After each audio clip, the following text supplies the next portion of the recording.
Let's talk about policies and procedures. This is something you need to educate every one of your workers with and establish some policies and procedures. Now, I've provided you with a basic template of some policies and procedures that we use here in our company with some of our outsourced workers. And you can either just use this exact policies and procedures sheet and give it to, this document and give it to your workers, or you can actually add to it, modify it, do whatever you need to do based on your business model and how you're going to run your business. But let's just go over some of these core things in this basic policies and procedures document that you can use. So the first one just refers to the timesheet and feedback form. I'm going to show you that form in a minute. And by the way, both these documents are attached below this video so you can download them for your use. Basically, it says, please complete and submit this form every Friday by emailing it to whatever email address you want to put in there, whether it's you or somebody else, where they're going to send that form every week. It basically says use the form to keep track of the hours you work and to also give your valuable feedback on any new challenges you may be having or suggestions to make your job easier. When I go over that form, I'm going to tell you about some things on why it's written a certain way.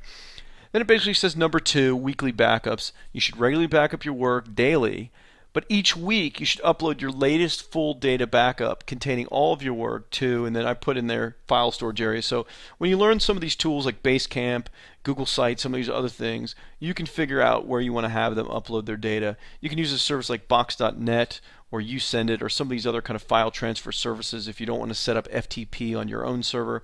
But you need to have a general area where they're going to be uploading their latest data backup of all the work they've worked on. It's just a good habit to get into to have them doing that. And then number 3, it says change all account passwords monthly. On the first day of each month, you should change all of your account passwords for increased security. This is just a smart thing to do. Whatever accounts they're using, Basecamp, their login, or for Google Sites, or whether it's for setting up pay-per-click campaigns with AdWords, it doesn't matter. Whatever accounts they're using for your business, they need to change all of their account passwords. Now, the other thing they actually need to do, and it's not really written here, and you just need to clarify this with them, is they need to email you what those new passwords are. So that goes without saying. Whatever accounts they're using, they need to let you know what their latest logins are. So you just want to clarify that. And then number 4, document all new methods. It says if you create any new methods or structures to complete certain tasks, please make sure and fully document them. This will help someone else to complete any unfinished work in the case that you need to take time off for an emergency. Please upload all documentation too, and then you can have a place to do that, such as Basecamp, Google Sites. We'll go over those other tools and you can figure out where you want that stuff to go. But this is important because as someone evolves in their job for you, they may figure out different ways to do things, special techniques and stuff. You always want them to be documenting how they're doing their job.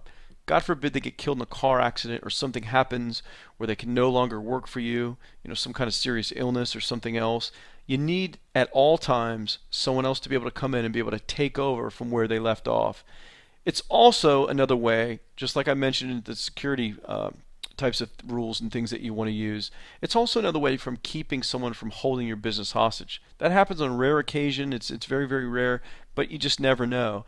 And that's where someone will become entrenched in your business. They'll be doing an important job or task, and they'll do it only a special way that no one else knows. It's like a big mystery how they're getting it done, and so they can't be replaced. This cuts off all that. Constantly have people document anything they're doing to run their job and to do the tasks that they're supposed to do. Number 5 states conduct with customers, vendors, and partners. These are just common sense things, but it's good just to clarify up front. So it says, please remember to communicate at all times in only a professional manner. Do not use profanity, offensive language, or discuss issues that might be deemed inappropriate, such as sexual content, religion, politics, etc. This is just something good just to say up front, even though most people are never going to do any of those things, just to let it be known that, your business runs this way. This is how you should have conduct with any of the customers, vendors, or partners. This is how all workers, all team members, they need to abide by that. And then last but not least, number 6, it kind of reminds them of confidentiality, which was in those hire agreements that we worked with. Protect all company data and maintain confidentiality. It says, please remember to do your best to protect all company data, account logins, and anything related to the company. Please keep everything to do with your job confidential, such as your salary, any bonuses, gifts, or other compensation, as well as any information about the projects and tasks you are working on. This is to hopefully stop them from sharing with other outsourced workers on the team how much they're making, or if you gave them a bonus, if they got a gift, because otherwise if one person gets more money than somebody else, it can create problems. And so every time I give gifts or bonuses or anything to any of my workers, I always state perfectly clear that they're not to tell anyone else that I did that for them. So they don't know if they're the only one getting it or if everyone's getting it. But I say, some workers may eventually talk and they may share some things. That's just human nature. That's just how the drama works in a workplace. But it's good just to point that out and basically to tell them that they need to maintain confidentiality, and most people will. So that's the policies and procedures document that's attached below this video. You're free to use that and change it any way you want. Here is the timesheet and feedback form that you can use. It's very, very simple. They can just fill in these blanks. It's a Word doc. They could just edit this and type in the date. Then each week they'll type in the hours they work on each of these days. They may only work Monday through Friday, and that's okay. So they'll have zeros for Saturday and Sunday. But this is the timesheet and feedback form they should complete every single week and email to you or upload to you somewhere. That's mentioned in the policies and procedures. And then it has two other areas in this. This is why it's called the feedback form. Challenges this week. Please share any new challenges you encountered or anything else you feel you need help with to do a better job. Now, this is very, very important because you'll find, they may have little bottlenecks or issues with doing their job faster or problems completing certain tasks. And so you'd be surprised that as long as you're getting feedback from them, you can find ways constantly for them to do a better job for you, which only makes you more money.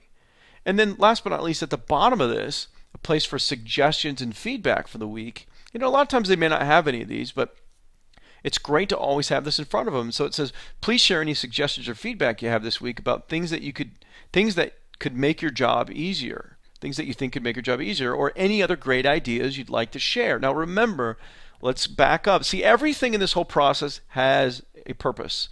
When we back up and we go back to the hiring process, when we're telling people, working a job where you'll be able to contribute your ideas and be a part of a team and stuff.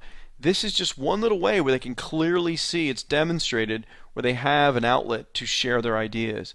You'll be surprised what kind of gold you'll find that people will share with you. They may have come up with a great idea this week to generate even more traffic for you or create even more content. So it's great to always get their feedback. So these are two documents that are attached below the video. Feel free to use them. They're simple, but they're great for workers to use on a week-to-week basis. And of course, have them follow the policies and procedures and add any to your company that you would like to add based on your certain circumstances or business model that your company has or structure that your company has. Maybe you're doing things a little bit different with how the salaries are paid or something. And whatever that is, you can change the policies and procedures. But these are two great documents for you to start with, and feel free to use them all you want.